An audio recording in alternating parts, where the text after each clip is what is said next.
আপনি যে সালাত আদায় করেন, এই সালাতের উদ্দেশ্য যেমন আল্লাহ সন্তুষ্টি ও অনুসুকি। সালাতের পরপরই রোজার কথা বলা হয় না, সালাতের পরপরই হজের কথা বলা হয় না, সালাতের পরপরই জাকাতের কথা বলা হয় না, সালাতের পরপরই কোরবানির কথা বলা হয়েছে। কারণ যিনি সালাত আদায়কারী হবেন তিনি তার মতেরও সর্বোচ্চ কোরবানি করবেন। টাকা পয়সার কোরবানি করা সহজ, মতের কোরবানি করা সহজ না। ইবলিসের 70 লক্ষ 80 লক্ষ বছরের ইবাদত ছিল, সব নষ্ট হয়ে গেছে মদ খাওয়ার কারণে, গাঁজা খাওয়ার কারণে। মানুষ হত্যা করেছে, ধর্ষণ করেছে, কি করেছে? শুধু এটাকে আরো সহজ করে বলে অহংকার করেছে। মানে কি কারণে করেছে? কি জন্য সে অহংকার করেছে? কি করতে পারে নাই সে? আনুগত্যটাও করতে পারে নাই। কেন? সে তার নিজের মতের কোরবানি করতে পারে নাই।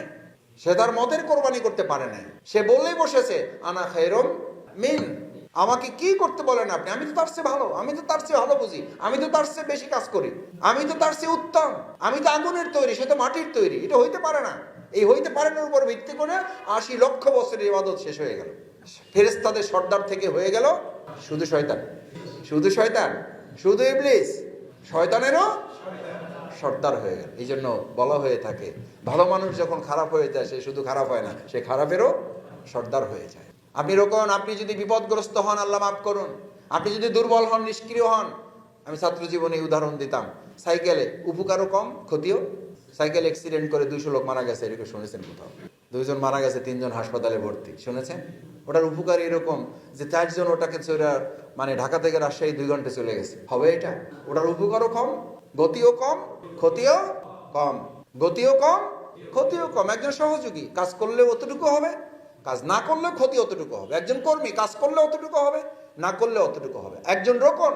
আপনার কফিন সামনে রেখে একটা কথা কমন সবাই বলবেন, আল্লাহ আপনার আমল তো সব বন্ধ করে দিয়েছেন, মেহেরবানি করে আপনার সন্তান, আপনার ভাই, আপনার বন্ধু, আপনার কর্মী, আপনার সহযোগী, আপনার সংগঠন যদি এমন কিছু করে রেখে যান, এমন কিছু আমল দিয়ে যান যে আমলগুলো আপনার কারণে এখনো চলমান আছে, তাহলে এটার নাম হলো সাদাকায়ে জারিয়া। এর বিপরীতটার নাম কি? এর বিপরীতটার নাম কি? এটা আপনারা সহজে উচ্চারণ করতে চান না। আমি সাদাকায়ে জারিয়া যত পছন্দ করি তার চেয়ে বেশি ভয় করি গুনাহে জারিয়া। কি জারিয়া? যে ইসলামে গুনাহে সাদাকায়ে জারিয়া আছে, সেই ইসলামে গুনাহেও জারিয়া। মোবাইল দেখতে দেখতে একটা লোক মৃত্যুর করে ঢলে পড়েছে। ওই মোবাইল, ওই কাজ, ওই ভিডিও, ওই অশ্লীলতা, ওই বেহায়াপনা যতদিন চালু থাকবে ততদিন তার আমলনামায় ওই বদ আমলগুলো লেখা হতে থাকবে। আমার আপনার ভূমিকার কারণে যে লোকগুলোকে আপনি নিষ্ক্রিয় করে রেখে গেছেন, যতক্ষণ পর্যন্ত লোকগুলোকে পৃথিবী থেকে সক্রিয় না করবে আপনার আমলনামায় সাদাকায়ে জারিয়াও লেখা হবে, আপনার আমলনামায় গুনাহে জারিয়াও লেখা হবে। সুতরাং সাদাকায়ে জারিয়ার প্রতি লোভও থাকবে, গুনাহে জারিয়ার প্রতি ভয়ও। দেখি পারবেন ইনশাআল্লাহ? পারবেন ইনশাআল্লাহ? বনী ইসরাইলের এক যুবককে হাজির করা হয়েছে, stand up, take your book and read it. এই বই নাও এবং পড়ো, তোমার আমলনামা, ইকরা কিতাবাক, বই পড়ো, তোমার রিপোর্ট। বনী ইসরাইলের ওই যুবককে হাজির করা হয়েছে, তার আমলনামার অনুযায়ী তাকে জাহান্নামে নিকটার করা হয়েছে। আল্লাহ সুবহানাহু ওয়া তাআলা ফেরেশতাদেরকে নির্দেশ দিলেন, ওর এর বাইরে, ব্যক্তিগত আমলের বাইরে অতিরিক্ত আর কোন আমল আছে কিনা? ফেরেশতারা বলেন আছে, সেগুলো নিয়ে আসো। পাল্লায় তোলা হলো, ওগুলো ওজন দেওয়া হলো, ওগুলো মাপা হলো, তার সামনে হিসাব পেশ করা হলো। দেখা গেল তার সামনে বলা হলো, আপনার জীবনে তো তাহাজ্জুদ কাজা নাই। সুবহানাল্লাহ। আপনার জীবনে তো কয়েকশো কোটি টাকার জাকাতের সওয়াব এখানে লেখা আছে, কয়েকশো কোটি টাকা আল্লাহর দরবারে দান করার হিসাব এখানে লেখা আছে। ও বলছে যে এই রিপোর্ট আমার না, ভুল রিপোর্ট, আমি কিছুই করিনি। আমি 100 কোটি টাকা জাকাত তো দূরের কথা, আমার জাকাতই ফরজ হয়নি। আমি তাহাজ্জুদ নিয়মিত কাজা হওয়ার তো দূরের কথা, আমি তাহাজ্জুদ মাঝে মধ্যে পড়ছি কিনা সেটাই তো আমার মনে পড়ে না। আল্লাহ তাআলা বললেন, তাহলে ফেরেশতারা তোমরা কি করছে? ফেরেশতারা বললেন, আল্লাহ, এই লোকটার এই আমলের মধ্যে এগুলো তেমন কিছু নাই, কিন্তু সে মানুষকে এমন ভাবে উৎসাহিত, অনুপ্রাণিত, উজ্জীবিত করত, এমন ভাবে উৎফুল্লিত করতো আপনার দিনের প্রতি। তার ওই কথা শুনে, তার ওই বক্তব্য, তার ওই উদ্যোগের কারণে যত লোক সওয়াব করেছে, আল্লাহ আপনার নির্দেশ অনুযায়ী ওই কোটি কোটি টাকা তার আমলনামায় লেখা হয়েছে। ওই সারা রাতের তাহাজ্জুদ তার আমলনামায় লেখা হয়েছে। এমন এক আমলের সন্ধান ওর মধ্যে পাওয়া গেল। আল্লাহ বললেন, আমার এই বান্দা যদি ওই আমলের সাথে গোটা পৃথিবীর মানুষের জন্য সুপারিশ করত, আমি আল্লাহ তার ওই আমলে এত সন্তুষ্ট হয়েছিলাম, গোটা পৃথিবীর মানুষকে আমি ক্ষমা করে জান্নাতে দিয়ে দিতাম। ভাইয়েরা, রোকন হিসাবে আপনাকে উৎসাহিত, উদ্বুদ্ধ করার মতো ক্যাপাসিটি আপনার মধ্যে থাকতে হবে, ইনফ্লুয়েন্স করার মতো ক্যাপাসিটি, ইন্সপায়ার করার মতো এনকারেজিং ক্যাপাসিটি আপনার থাকতে হবে।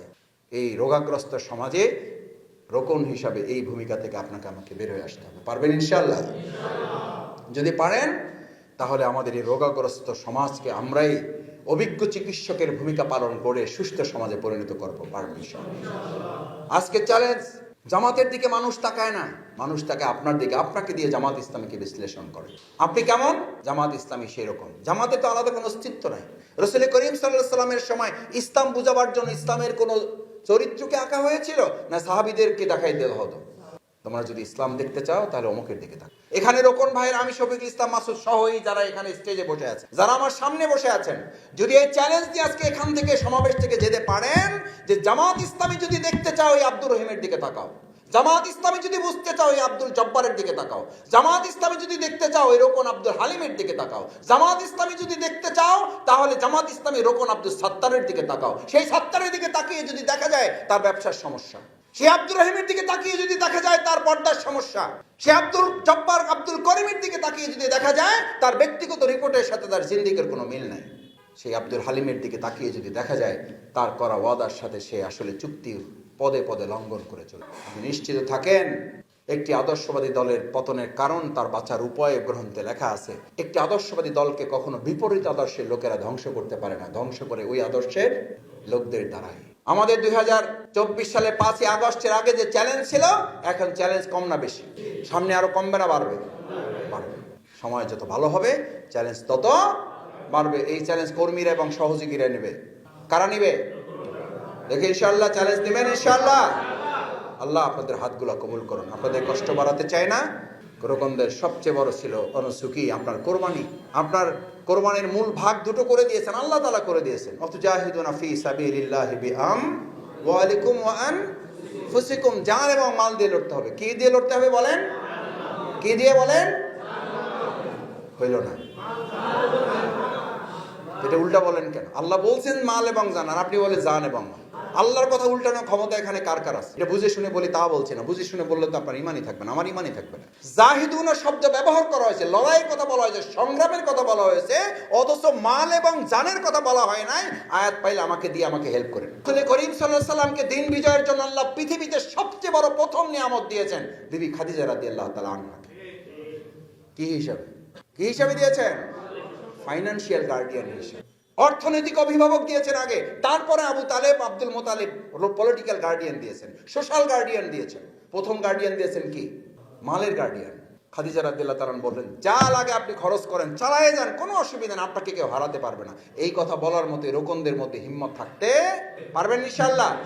এই টার্গেটগুলোকে আমরা বাস্তবায়ন করতে পারবো ইনশাআল্লাহ এবার পরিকল্পনায়। আল্লাহ সুবহানাহু ওয়া তাআলার কাছে সেই প্রত্যাশা ব্যক্ত করে আপনাদের সবাইকে আন্তরিক ধন্যবাদ, কৃতজ্ঞতা জানিয়ে এই বছরের 25 সালে যে টার্গেট রমনা থানা সাহস করে নিয়েছেন আপনারা, এই টার্গেট বাস্তবায়নে আল্লাহ যেন আমাদেরকে সাহায্য করেন।